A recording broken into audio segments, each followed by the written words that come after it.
ओम शांति। मुरली तारीख है 19/7/2023। मीठे बच्चे, तुम्हारा यह जन्म बहुत ही अमूल्य है, क्योंकि बाप स्वयं इस समय तुम्हारी सेवा करते हैं, लक्ष्य शोक से तुम्हारे वस्त्र साफ करते हैं। प्रश्न: जो अल्लाह को सृष्टि का रचयिता कहते हैं, उनसे कौन सा प्रश्न पूछना चाहिए? उत्तर: उनसे पूछो, जब अल्लाह ने सृष्टि रची तो रचना के लिए तो उन्हें फीमेल चाहिए। भला अल्लाह की फीमेल कौन? गॉड फादर कहते हो तो ज़रूर मदर भी चाहिए ना। तुम बच्चे इस गुह्य राज को अच्छी तरह जानते हो। अल्लाह की फीमेल है यह ब्रह्मा, यह है तुम्हारी बड़ी माँ। इस बात को मनुष्य समझ नहीं सकते। गीत: किसने यह सब खेल रचाया? ओम शांति। बच्चे जानते हैं, कोई भी मनुष्य इस गीत का यथार्थ अर्थ न कर न सके। नाटक बनाने वाले भी नहीं समझते। ऐसे ही गीत बना देते हैं, जैसे शास्त्र बना देते हैं, समझते कुछ भी नहीं। तुम वेदों के लिए कहते हो यह धर्मशास्त्र नहीं है। शास्त्र कहेंगे लेकिन धर्मशास्त्र नहीं है। अब धर्मशास्त्र थे तो कुछ फ़ायदा होना चाहिए। धर्मशास्त्र का अर्थ भी नहीं समझते। शास्त्र अर्थात जिससे कोई धर्म स्थापन होता है किसी द्वारा, तो पूछना चाहिए वेद उपनिषद किस धर्म के शास्त्र है, वह धर्म किसने स्थापन किया। इनसे तो कोई धर्म ही नहीं निकलता। कौन कौन से धर्म है वह भी समझाया जाता है।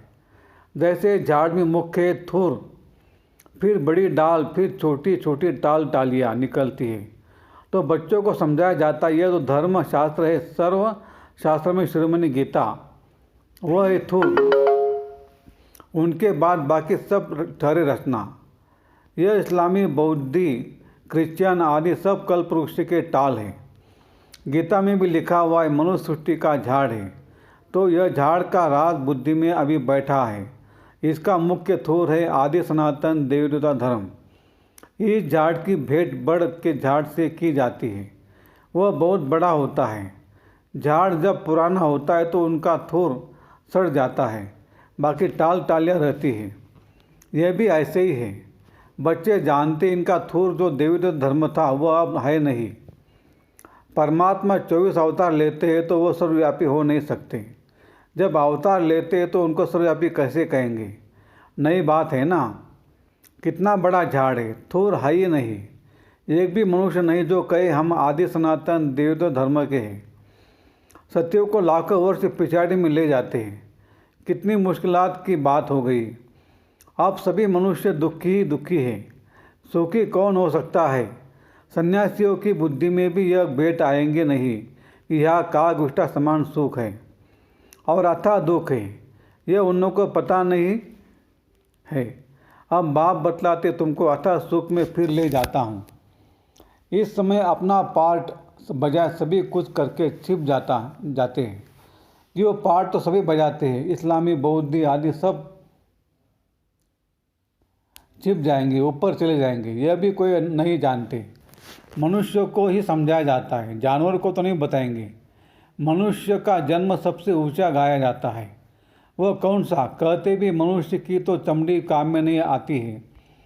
फिर कहते मनुष्य का जन्म उत्तम है। वास्तव में तुम्हारा ये जन्म उत्तम है। जो बाप बैठ तुम्हारी सेवा करते हैं। दुनिया के मनुष्यों का यह जीवन बहुत कनिष्ठ है। तुम जानते हो हम भी पहले छीछी मुत पलेती मनुष्य थे।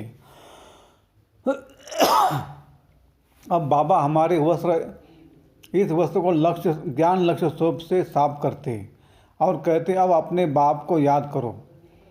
इस दुनिया में बाप को कोई नहीं जानते। बाप को जाने तब तो बच्चे भी बने। शिव के बने, ब्रह्मा के बने, तब पोतरे कहलाए। ब्राह्मण भी दो प्रकार के, एक है मुख वंशावली, दूसरे कुक वंशावली। तुम हो ब्रह्मा के मुख वंशावली, ब्रह्मा कुमार कुमारिया। ब्रह्मा का बाप कौन? शिव बाबा। उनका बाप तो कोई होता नहीं है।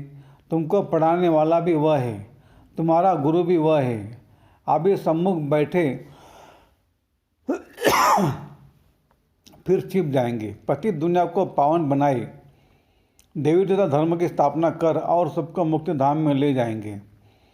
21 जन्मों का सुख दे दिया, फिर और क्या चाहिए।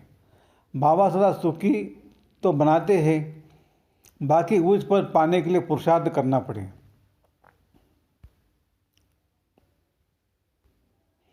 श्री कृष्ण को सुखधाम पुरी कहा जाता है। श्री नारायण का बचपन नहीं दिखाते हैं, श्री कृष्ण का स्वयंवर दिखाते हैं। अगर राधे से स्वयंवर हुआ तो फिर उनका नाम क्या बदली हुआ, वो दिखाते नहीं हैं। लक्ष्मी नारायण का तो मनुष्य को पता नहीं है, उनके जीवन चरित्र को कोई जानते नहीं है। तुम अभी समझ रहे हो, कोर्टों में कोई निकलेगा जिसने पूरा चक्र लगाया होगा। तुम जानते हो भक्ति वह करते जो पहले पहले पूज्य से पुजारी बनते। भक्त तो सभी है, सरसों के मुआफिक मनुष्य है। तुम जानते हो आप बेचारे सभी मौत की चक्की में है। अब तुम बच्चों को बहुत बड़ी बुद्धि मिली है। 14 जन्म का चक्र बुद्धि में रखना बड़ा सहज है। हम अभी ब्राह्मण हैं, सो फिर देवता बनेंगे, फिर 14 जन्म लेने पड़ेंगे। हम सो का अर्थ भी बच्चों को समझाया है।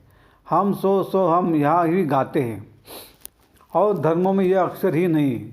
ओम माना भगवान समझ लेते हैं, वास्तव में ओम अर्थात अहम आत्मा, वह फिर उल्टा कर देते हैं। आत्मा सो परमात्मा।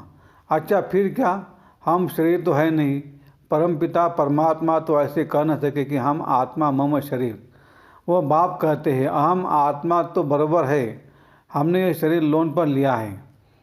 ये हमारी जुत्ती नहीं है, हमारे पैर है नहीं, हमारे चरणों की पूजा हो नहीं सकती।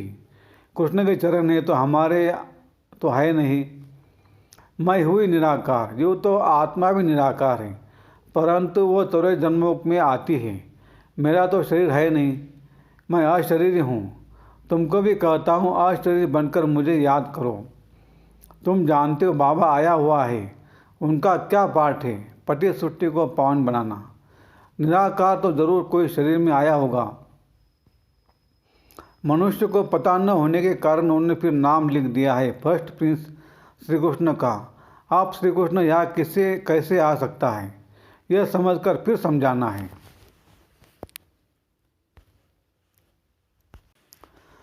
फिर है धारणा के लिए मुख्य सार। 1.